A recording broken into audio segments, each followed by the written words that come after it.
rice bakar.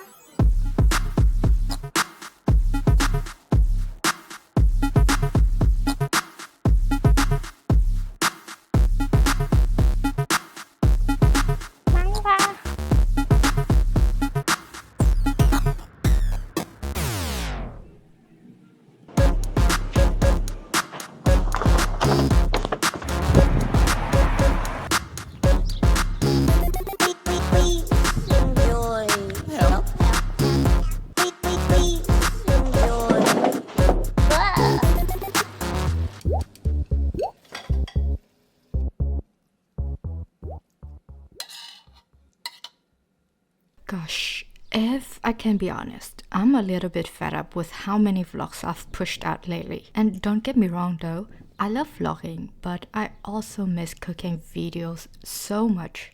So hey, this is App from the Vacation. I'm a Vietnamese vegan food nerd currently living in the Netherlands. And if you may or may not know, when the sun is out in the Netherlands, we have to make the best use of it. So let's do a quick groceries run and cook with me today.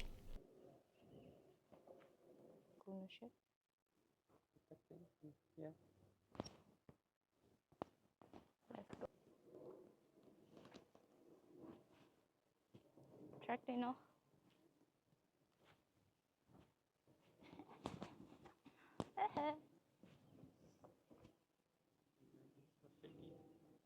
This is toch met gimbal.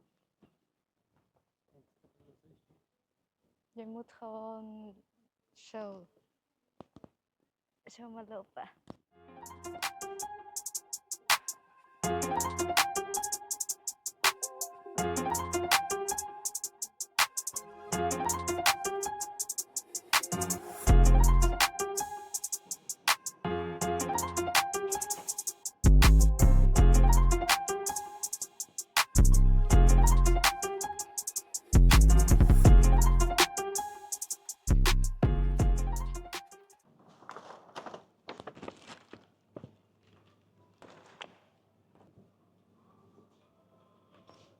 Die in de tas. Tas. Tofu en de groenten.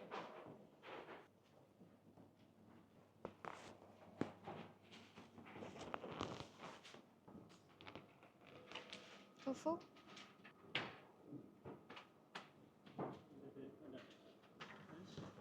Ja.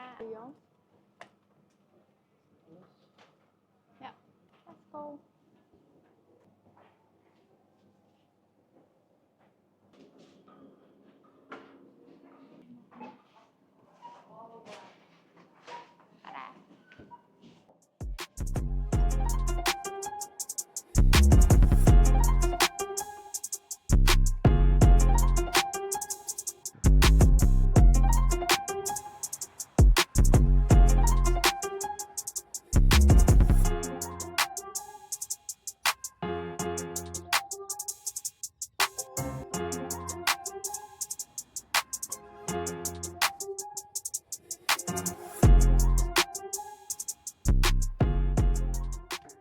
Well, recently I noticed that inflation has hit extremely hard here in the Netherlands. Just about last month, we went out to have fun with friends on a weekend, and gosh, we spent like 300 euros just on drinks and food for the two of us and one other friend. Like 300 euros, that's a lot. So if we do the math, it would be that you have to work 22 hours at a minimum wage just to be able to have some social connection with your community. How is it this legal? Like for real? Is it also this bad in your country? Yesterday I already took the wood ear mushroom overnight.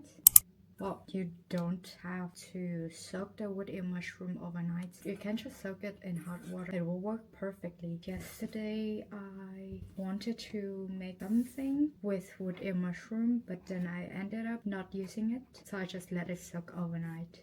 A home meal in Vietnam consists of 4 components. Rice, of course. A savory main dish like stew, deep fry or stir fry stuff, and then steamed vegetables and a soup. In today's video, I'm gonna show you my most favorite Vietnamese home meal. Whenever I don't know what to cook, I go for this. The main dish is the most time-consuming part, so we will start with it first. We have to cut the onions and dehydrated wood-ear mushrooms into small pieces using a food processor. You can also hand cut them, but well, why make your life harder, right? I don't have the exact amount of mushrooms and onions I used, but there's a golden rule. The more mushrooms you use, the crunchier the filling will be. And the more onions there are, the more umami and sweet the filling will become. So just choose accordingly to your preference. After cutting up the onions and mushrooms, we will mix them with the Beyond mincemeat and season it. There are lots of seasoning options we can add to the meat mixture, but today I'm gonna go with a tiny bit of MSG, salt, sesame oil, and a good amount of 5 spices seasoning.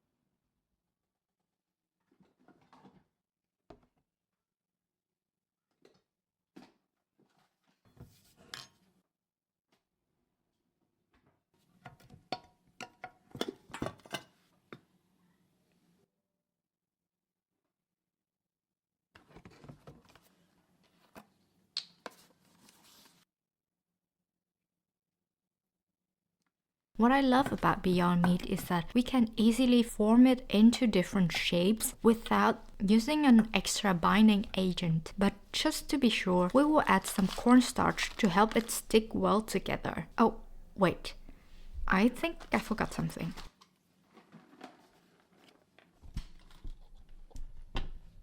Yes, here we go. I will add blended croutons to the filling mixture. This is actually not my invention, but rather my husband. He was absolutely genius thinking about using croutons to adjust the distinctive taste of Beyond. I love the taste and texture of Beyond, but sometimes you want to reduce that distinctiveness to make your dish blend better. The croutons can be salty sometimes, so make sure you check in advance to adjust the seasoning. Finally, we add the cornstarch to help everything bind together. Okay, so when the filling is done, set it aside and let's move on to the tofu. You can either buy the tofu puffs from an Asian supermarket to skip this step, but if you don't have access to ready-made tofu, then let's fry it together. Have you ever wondered what your cooking face looks like? To be honest, I never ever asked myself that question. But since I started creating food content and filming my face more often, I realized that my face always has weird expressions when I cook. It's either a duck face, frowning, or some weird thing. But it's never neutral resting face. Do you have the same thing? Or is it only me?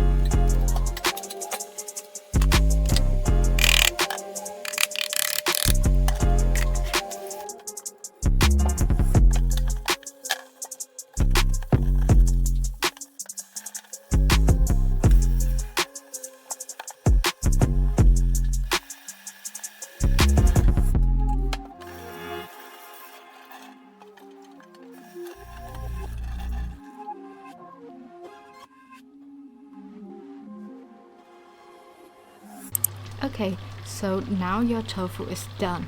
Let it cool down and then we can do some minor surgery on it. If you want to reduce the fat content, You can also pop the tofu in the air fryer. Now that the tofu has cooled down, it doesn't have to be completely cooled, just enough to hold it in your hand, then it's good to go. We are going to cut out a rectangle on one side of the tofu, it doesn't matter which side, and then take out the filling parts to create a deep hole inside the tofu. Like this. It's totally okay if you accidentally prick through the other side. The filling will not fall out as long as 1. The hole is relatively small, or 2. You stuff enough filling inside the tofu that it couldn't move or fall out of the shell. There are 2 things you can do with the removed parts of the tofu. You can either snack on them,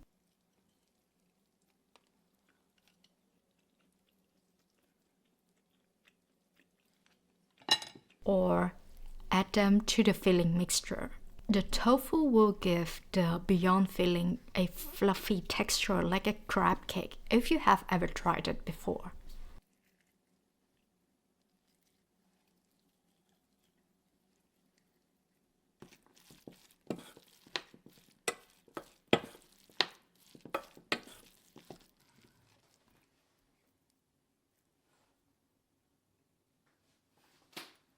What's this here? Stretching, huh? So.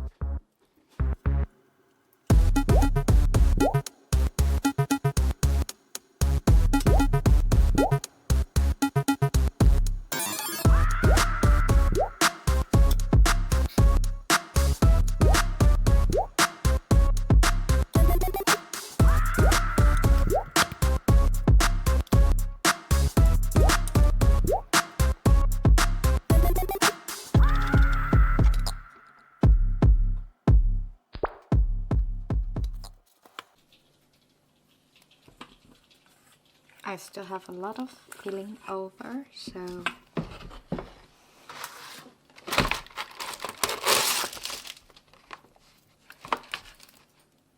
I'm gonna make also the tomato filled with the fillings. 1, 2, 3. Yes.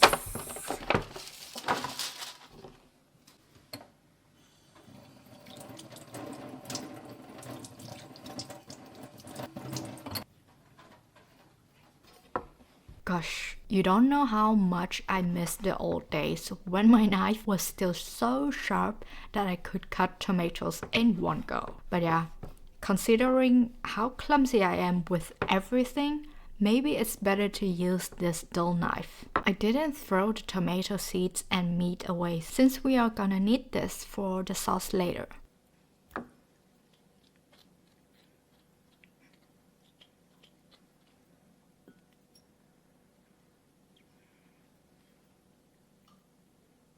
Please enjoy. Help. Please enjoy.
Okay, we are almost there, guys, I promise. For this step, you can either pan fry the stuffed tofu and tomatoes like I did here, or use the air fryer. Hey, I think I see a pattern here. Shall I make this dish another time, but oil-free and using the air fryer? Let me know if you would like to see it. But anyway, the purpose of this step is to help the fillings stick to its shell and not fall out later when we simmer them in the sauce. Let's move to the sauce. If you pan fried your tofu and tomatoes, then in the same pan, add any onion you like, add in the tomato seeds and meat from before, and if needed, add more water.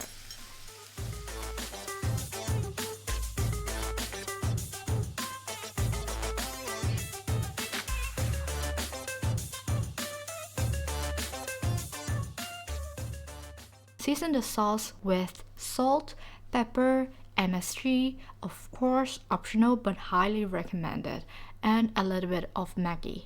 Transfer the stuffed tofu and tomatoes into the saucepan and simmer until they absorb most of the sauce. Mind you, most of it, not all of it. You want to have some sauce to pour on top of your rice later.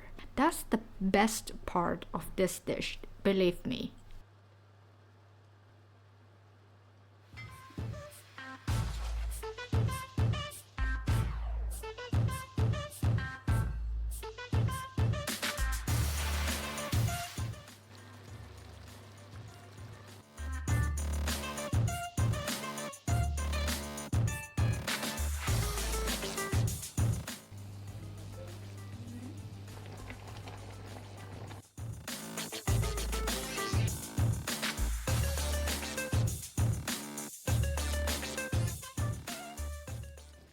The other components of the meal consist of boiled white cabbage. We use the water we boiled the cabbage in as a soup.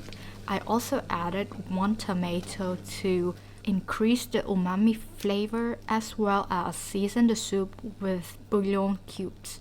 And of course, I added a lot of green onions because yoga is definitely team onion.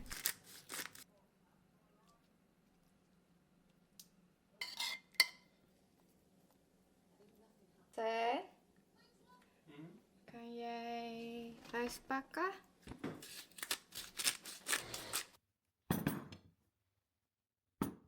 And voila, here's your meal. Bon appetit!